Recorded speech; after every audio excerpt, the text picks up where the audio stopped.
बहुत स्वागत है आप सभी का। आपके साथ मैं पल्लवी रविंद्र सिंह।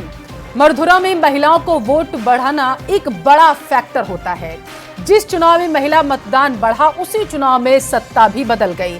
ऐसे में इस बार भी महिलाओं का वोट प्रतिशत पुरुषों से ज्यादा रहा। इसको लेकर अलग अलग कयास लगाए जा रहे हैं। इस बार देखना होगा कि महिलाओं का बढ़ा हुआ वोट किसे सत्ता दिलाएगा, क्योंकि जिस भी चुनाव में महिला वोट नहीं बढ़ा उस चुनाव में किसी को भी बहुमत नहीं मिला। अब ऐसे में महिलाओं के बढ़े हुए मतदान पर सियासी दलों में चर्चा शुरू हो चुकी है। इसी मुद्दे पर आज की चर्चा करेंगे।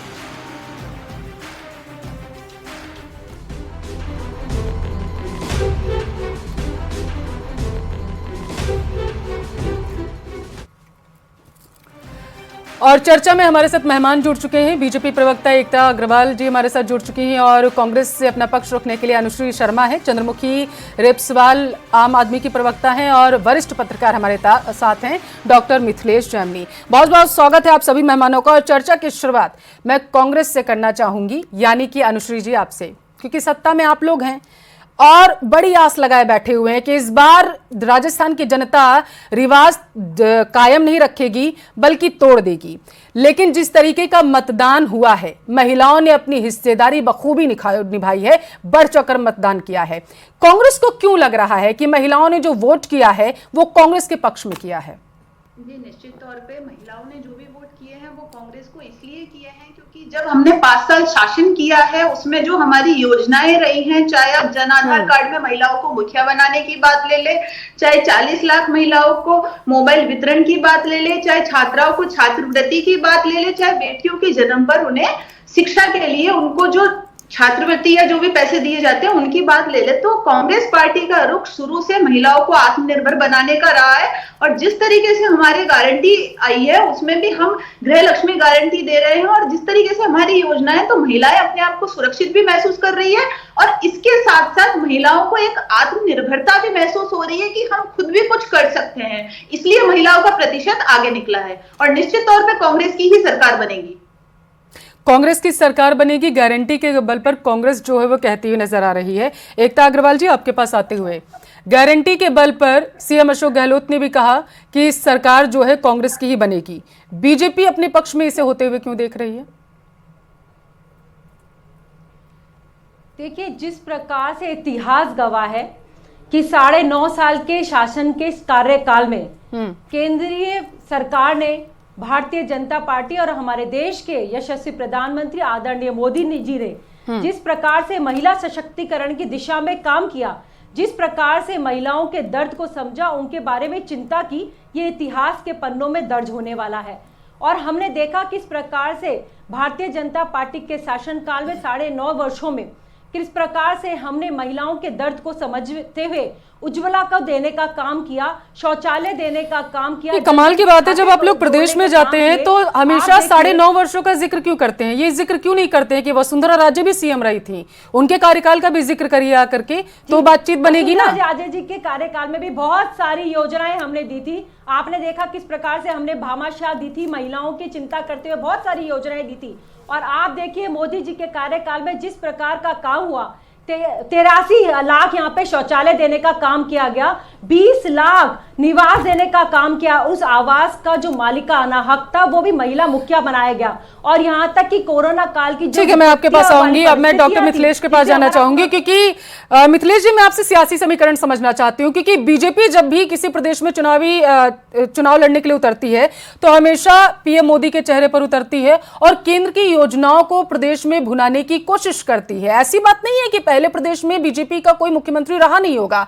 राजस्थान की बात कर लेते हैं, वसुंधरा राजे सिंधिया जो थी वो वहां पर मुख्यमंत्री रही, उनके कार्यकाल के बारे में बातचीत नहीं की जाती है, बातचीत की जाती है केंद्र के बारे में। दूसरी तरफ कांग्रेस की बात करें, कांग्रेस लगातार कह रही है कि जिस तरीके से कर्नाटक में हमने सरकार बनाई है गारंटियों के दम पर, स्थानीय मुद्दों को उठा करके, उसी प्रकार हम राजस्थान में भी सरकार बनाएंगे। आप किस तरीके से देख रहे हैं? देखिए, जो नारी शक्ति होती है उसके लिए कहा गया कि यत्र नार्यस्तु पूज्यन्ते रमन्ते तत्र देवता, यानी देवता वहीं निवास करते हैं, यानी ईश्वर का आशीर्वाद उसी को मिलता है जहां नारी को पूजा जाता है। अब दोनों पार्टियों में से किसने ज्यादा पूजा है, ये एक इंपॉर्टेंट चीज है। जहां मोदी जी ने महिलाओं के लिए जो नारी वंदन, महिला वंदन का कार्यक्रम किया और महिला आरक्षण बिल जो बरसों से अटका हुआ था, वो राजस्थान के चुनाव से पहले वो सौगात दी, 3 तलाक हटाने की सौगात दी। तो अशोक गहलोत भी पीछे नहीं रहे, उन्होंने मोबाइल बांट के रिझाने की कोशिश की। लेकिन जो सबसे अहम है महिला के लिए, वो उसका सम्मान, उसका सुरक्षा, जो 2 अहम मुद्दे हैं, उन पर कहीं न कहीं कांग्रेस घिरती हुई नजर आ रही है। चाहे कोटड़ी की बात कर लें तो किस तरीके से बालिका को भूना गया, तो डूंगरपुर अंचल में किस तरीके से मणिपुर जैसा कांड हुआ, तो करौली में किस तरीके से तेजाब डाल दिया, तो थानों में बच्चियों के साथ हुआ, तो अस्पताल तक सुरक्षित नहीं रहे। इस मुद्दे पर बैकअप है। लेकिन जो अशोक गहलोत जी की गारंटियां, जो डिलीवरी है, वो एक इश्यू हो सकता है कि उससे कुछ माहौल बन जाए। लेकिन जो कहा जाता है कि पिछली बार जब भी 3 और 13 में भाजपा की सरकार बनी, तो महिला मुख्यमंत्री के रूप में इनके पास एक सशक्त भाजपा के पास चेहरा था, और वो था तमाम जातियों को साधने वाला और महिलाओं को लुभाने वाला, जिनकी वेशभूषा से लेके उनका बोलने का अंदाज राजस्थान की आधी आबादी को बेहद आकर्षित करता था। वो चेहरा था वसुंधरा राजे का। लेकिन इस बार के चुनाव वसुंधरा राजे बाद में एक्टिव हुई है, 12 में जाकर जब एक फ्रेम में नरेंद्र मोदी के साथ आई। उससे पहले कई जगह जो भाजपा आज कह रहे हैं कि 135 आ जाएंगे, सीपी जोशी जी और आकलन कह रहे हैं कम आएंगे, उसमें एक बड़ा इसमें कोई दो राय नहीं है। सियासी गलियारों में ये बातचीत तो आम है कि अगर केंद्र के हिसाब से देखा जाए तो जनता पीएम मोदी को सुनना पसंद करती है, लेकिन क्या पीएम मोदी के चेहरे पर राजस्थान की महिलाओं ने वोट किया है, ये आगामी नतीजे बताएंगे। 3 दिसंबर को तस्वीरें साफ हो पाएंगी।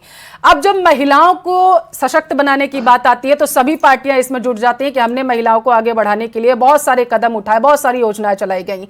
लेकिन आम आदमी पार्टी की योजनाएं राजस्थान में थोड़ी धुंधली नजर आ रही हैं, क्योंकि अगर प्रत्याशियों को लेकर के बात करें तो कांग्रेस ने जहां 28 और बीजेपी ने 20 महिला प्रत्याशियों को चुनावी रण में उतारा, आम आदमी पार्टी का क्या स्टैंड है? चंद्रमुखी जी।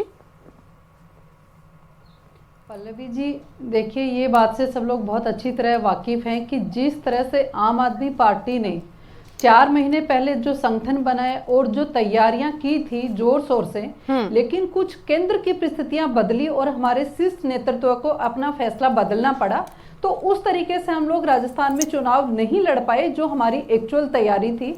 तो समय का उतार चढ़ाव चलता रहता है, जो हमने दिल्ली में भी किया है, पंजाब में भी किया है, और हमने ये जाना है कि राजस्थान की जनता ने आम आदमी पार्टी को बहुत ही दिलो जान से चाहा है।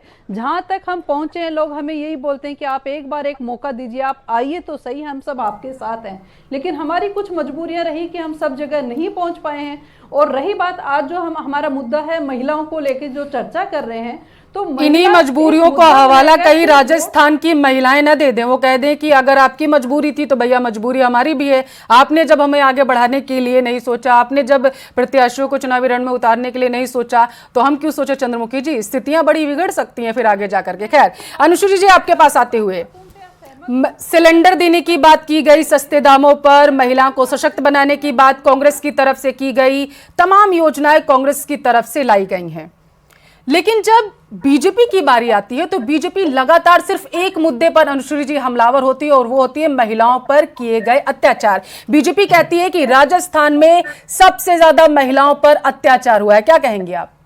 जी देखिए, महिलाओं के अत्याचार की बात को ले ले तो पहली बात तो भारतीय जनता पार्टी को ये अधिकार ही नहीं है बोलने का, क्योंकि जिस हिसाब से, पहली चीज तो मैं बता दूं कि भारतीय जनता पार्टी के पास रिपोर्ट कार्ड ही नहीं है अपना, इसलिए ये केंद्र की नीतियां लाते हैं। या फिर अभी जो एकता जी बात कर रही थी कि इतिहास याद रखेगा, तो इतिहास तो ये भी पूछेगा कि प्राइम मिनिस्टर मणिपुर पे क्यों नहीं बोले। मणिपुर की घटना इतनी ज्यादा शर्मसार थी कि जिसकी कोई हद ही नहीं है। दूसरी चीज, जब हमारी महिला पहलवानें दिल्ली में धरने पर बैठी हुई थी, तब क्या हुआ था? तब चीख चीख के वो महिलाएं कह रही थी, पहलवानें कह रही थी कि हमारे साथ अत्याचार हुआ है, आपके मंत्री ने किया है। तब क्या हुआ था भारतीय जनता पार्टी को? आज भारतीय जनता पार्टी बात करती है। दूसरी बात कांग्रेस सरकार की, तो कांग्रेस सरकार ने एक बहुत ही ट्रांसपेरेंट सिस्टम रखा है, जिसमें महिला पर अगर यदि अत्याचार होता है तो उसकी एफआईआर दर्ज होती है और 48 घंटे में गिरफ्तारी भी होती है। यदि बात आंकड़ों की ले ले तो आंकड़ों में आज महिला बलात्कार के मामलों में इतनी स्पीडी ट्रायल हुई है कि 48% सजा की दर है। अगर इसी को अगर राष्ट्रीय उस पे ले जाएंगे तो राष्ट्रीय स्तर पर इसकी दर सिर्फ 26% ही आ रही है। 21% है। अगर देश में हुए, अगर देश के सारे जो आंकड़ों को अगर देखें, जो रेप के केसेस दर्ज किए गए हैं, 21% सिर्फ राजस्थान के आंकड़े हैं, जो पूरे देश के किसी प्रदेश में सबसे ज्यादा आंकड़े हैं, और इन्हीं का हवाला बीजेपी देती है। और आप क्या कह रही हैं कि 24 घंटे के अंदर, 48 घंटे के अंदर आरोपियों को पकड़ लिया जाता है, यहां पर महिलाएं सुरक्षित हैं। बयान आपको याद होगा, आप तो महिला हैं, वो बयान तो बड़े अच्छे से याद होगा आपको, जब कहा गया था कि राजस्थान मर्दों का प्रदेश है। उसके आगे आप बता दीजिएगा।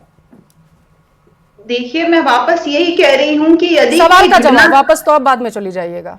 यदि कोई घटना कारित होती है तो उस पर कार्रवाई भी होती है, प्रशासन अपनी कार्रवाई करता है, उसके बाद न्यायालय अपनी कार्रवाई करता है। लेकिन प्रधानमंत्री जी मर्दों का प्रदेश कह रहे हैं, यहाँ इनके प्रधानमंत्री ने नहीं, किसने कहा था? जरा आप गूगल कर लीजिए या फिर अपनी पार्टी के बारे में दोबारा से जाइए और पूछिए जाकर के कि आखिर ये बयान किसने दिया था, कौन से नेता ने दिया था और कहा था कि राजस्थान मर्दों का प्रदेश है, इस वजह से यहाँ पर रेप होते हैं। अनुश्री जी, प्रधानमंत्री ने कहा था, अपने बयान को फिलहाल यहाँ पे थोड़ा सा करेक्ट कर लीजिए। खैर, एकता जी आपके पास आते हुए, राजस्थान में कुछ नहीं है, सब कुछ सुरक्षित है और इसी के दम पर महिलाओं ने वोट डाला है, ये कह रही है अनुश्री जी।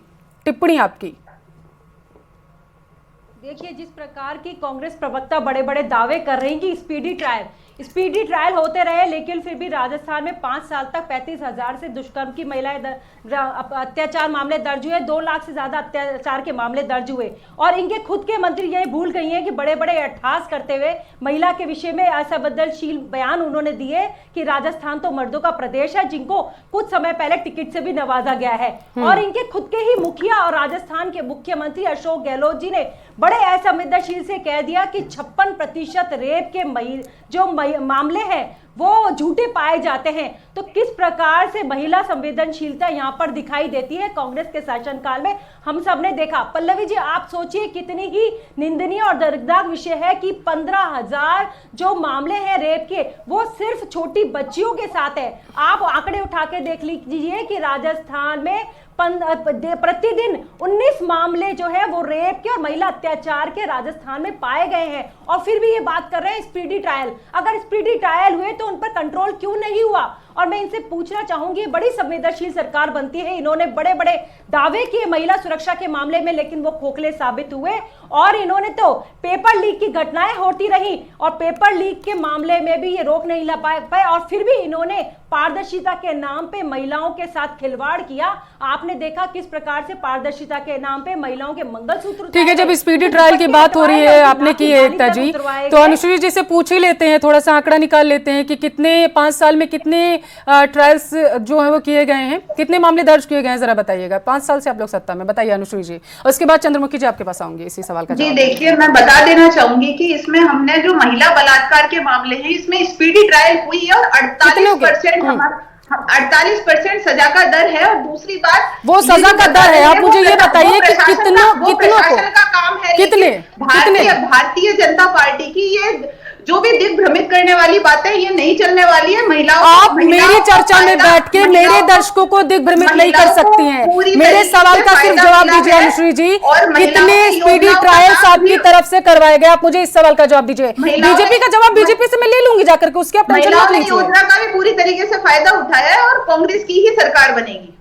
सरकार बनेगी वो जनता तय करेगी, महिलाओं ने वोट डाला वो तय करेंगे। और महिलाओं ने वोट डाला, क्या सोच के डाला, इसी का जवाब हम इस चर्चा में मांग रहे हैं अनुश्री जी, जिसका जवाब अब ना देती हुई बसती हुई नजर आ रही है। आप मेरे सवाल का जवाब दीजिए दोबारा से। बीजेपी के आरोप जो लगा रही है उसका जवाब मैं ले लूंगी जाके एकता से। कितने, आपने बोला कि 48% जो है ट्रायल्स स्पीड किए गए हैं, कितने किए ये बताइए। जी, मैं 48% का ही आंकड़ा है मेरे पास और बाकी मैं बता पाऊंगी। दिखाइए जरा सा अनुश्री जी आंकड़ा, आपके पास अगर हो तो। 5 मिनट का समय दे दीजिए। मौखिक तौर पर 5 मिनट का समय, ठीक है आपके पास समय, क्योंकि मैं लूंगी और उसके बाद चंद्रमुखी जी आपके पास आती हूँ। अनुश्री जी डेटा दिखाइएगा। चंद्रमुखी जी, आपको क्या लगता है कि पिछले 5 साल में जिस तरीके से बीजेपी लगातार हमलावर रहती है महिला अत्याचार को लेकर के कांग्रेस पर, उसको आप किस तरीके से देख रही हैं? क्या 5 साल में कानून व्यवस्था दुरुस्त रही है, और अगर नहीं रही है तो कहां पर आप उसे किस तरीके से रेखांकित करना चाहेंगे? अभी